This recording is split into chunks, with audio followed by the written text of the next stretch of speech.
Hey guys, welcome back. Today's going to be a bloom update for the month of August. And because it's summer, there's a lot blooming, especially the Hoyas. They're growing like crazy. So I'm going to show you a lot of Hoya blooms this time around.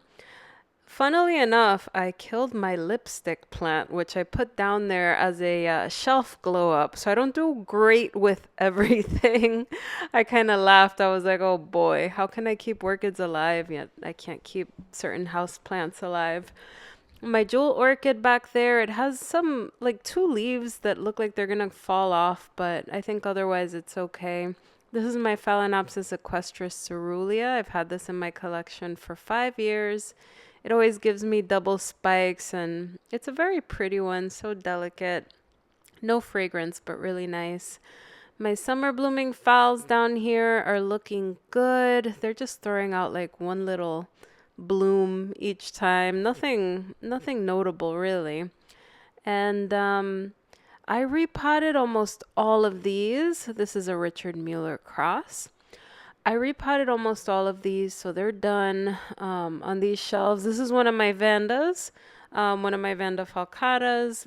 Very nice fragrance. I always love seeing these, and I'm keeping up with watering. I'm watering, I would say, twice a week, the whole collection if it needs it, and then 3 or 4 times a week for anything in very tiny pots. Here's another one of my Neophanetia falcatas. It smells so good. I really love seeing these bloom.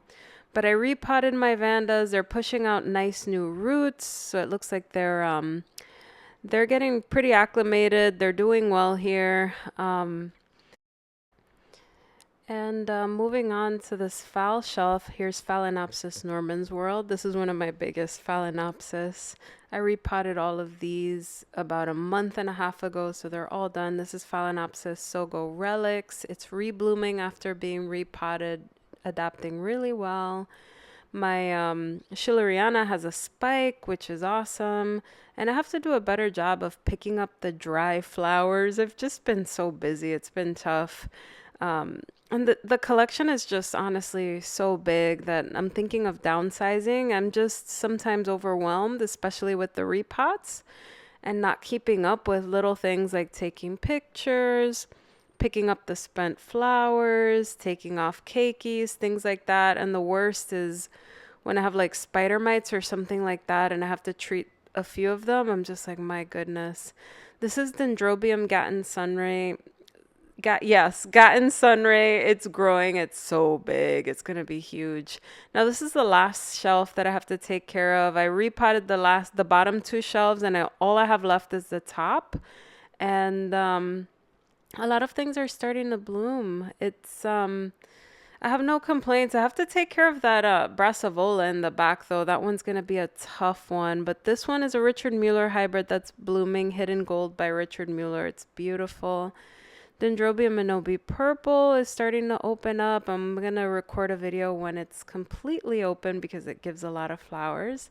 And then here's my Dendrobium Angel Baby Little Darling. I took it out of semi-hydro and I took off a bunch of keikis that I'm going to give away when I get to 10,000 followers, and I'm almost there. So thank you guys so much for the support. I can't believe I'm almost at 10K. I'm going to show you this one in a little bit. That one didn't have the best bloom form, but this is what I'm dealing with, guys. My orchids are kind of growing all over the place. This is the last shelf I have to repot, and I also have to get just a few of the difficult ones done, but I just have too many, and I've reached the point where I don't want any more orchids. I may just downsize. Repotting this year has been a challenge, and dealing with something like that as they get bigger is just tough, a little stressful. Also, someone mentioned dealing with messes, so I wanted to show you the rest of my orchid room that I don't really show you. So as I've been repotting, I moved out of semi-hydro, so I have a lot of pots, self-watering pots left over that I have to put away. So somebody asked me, so how do you organize things? And honestly, I got to figure it out. I have a closet where I store everything, but let me show you. It's not that pretty. I mean, it could be worse. But I have like this cheap little storage unit here that I have to figure out. I got other things like I'm gonna organize it at some point. Just thinking about it stresses me out, but I'll get to it. But I wanted to show it to you guys. Let's get to the blooms. So I'll start with the Hoyas, which I really need to re-trellis because they've been getting tangled, as you can see. It's just so much going on. But let me show you. A lot of them are first time bloomers for me. So this is my Hoya Obovata Variegated. I've had this for 3 years and it's blooming for the very first time. And I think it's so cute. It's adorable. And this one is Hoya Bilobata. I've had this for about almost 4 years. And it's grown a lot. I have it on this trellis and it bloomed for the very first time. I didn't detect any fragrance on it this time around. The blooms lasted about 5 days, so it was very short, but I wanted to show this to you. I know not everybody's a fan of Hoyas, but some people love the Hoyas, so I wanted to give more updates on these. But this one was cute. I can't believe it took so long to bloom, but a very pretty one. Now, my favorite one is this Hoya Carnosa, which is next to my bed in my bedroom, and it is opening up all over the place. The blooms on this one last about 2 to 3 weeks, and it smells like Tootsie Rolls. It's really nice. I love seeing this one. Let's move on to the orchids. So this one is Phalaenopsis Apricot Glow, which you guys have seen several times. The blooms on this last about 3 months, and I love seeing it. It's such a cute one. And then I have the Owanagara Apple Blossom Pink Fantasy blooming. It's a sequential bloomer actually, but only one bloom, so I didn't record it, but it's a very pretty one. Moving on, you guys have seen this several times. This is BLC Rustic Spots. This one blooms a lot, and I moved it to my living room so I can display it. It opens up like this orangey color and then fades to this like bright yellow. It's very, very pretty.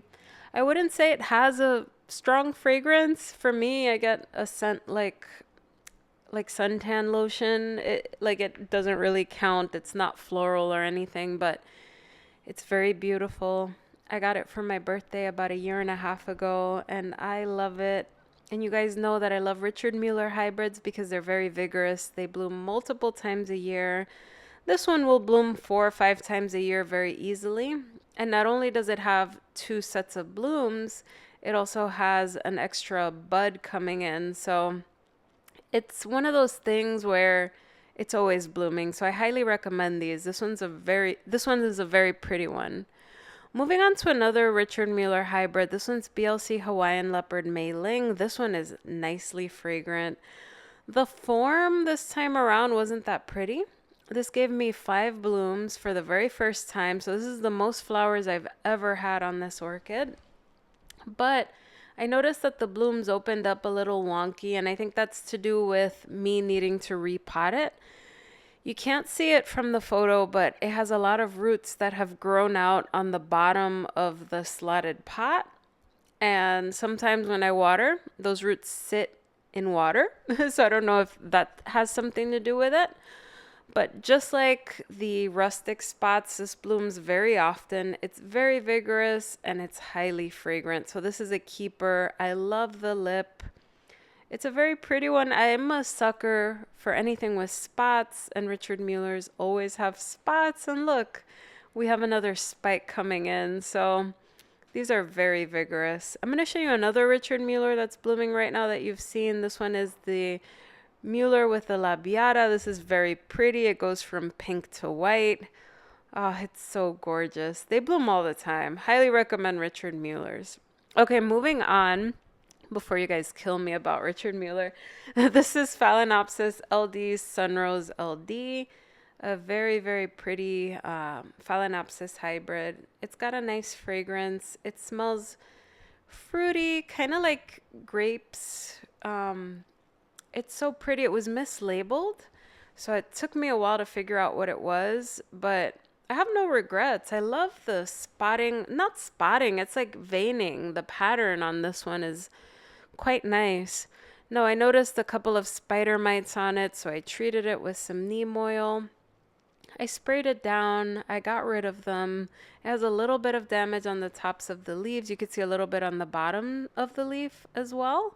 But I have this hanging in my bedroom, and it's nice. And the fragrance is so pleasant that it's nice to wake up to an orchid like this. It's so cheery, it's beautiful. I have to repot it when it's done blooming, but it's such a good one. This is Philodendron Pink Princess, which I'm growing on my orchid shelves just to give some foliage, something interesting. And I find that these philodendrons are really easy to grow, so I'll keep you updated on how it's doing. And this is Inobi, Dendrobium Inobi Pink. It's going to open up and it's going to have dozens of flowers. So next month, you guys will see the full show. I can't wait to show you.